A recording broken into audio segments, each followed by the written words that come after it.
నీ బానిసను కాను నేను, నీ తొత్తు కొడుకులను అసలే కాను. నా ఇష్టం వచ్చినట్టు, నా మనసుకు నచ్చినట్టు మాట్లాడతా, రాస్తా, ప్రకటిస్తా అని గర్వంగా ప్రకటించాడు కాళోజీ. స్వశక్తి మీద ఆధారపడిన వ్యక్తి ఎప్పటికైనా సంతోషంగానే ఉంటాడు.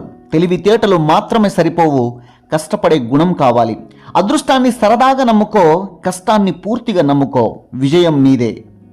84 లక్షల జీవరాశుల్లోన అత్యంత ప్రమాదకరమైన జీవి మనిషి మాత్రమే.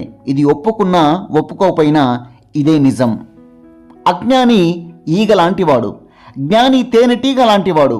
ఈగ కనబడ్డ ప్రతి చెత్త మీద వాలుతుంది, తేనెటీగ చక్కటి పువ్వుల మకరందం మీద మాత్రమే వాలుతుంది. జీవితాన్ని గొప్పగా ఊహించుకుంటూ బ్రతికేవారి కంటే ఉన్న జీవితాన్ని గొప్పగా మార్చుకునేవారే జీవితంలో ఎప్పుడూ సంతోషంగా ఉంటారు. నిజమైన ప్రేమలోనే కోపాలు ఎక్కువ.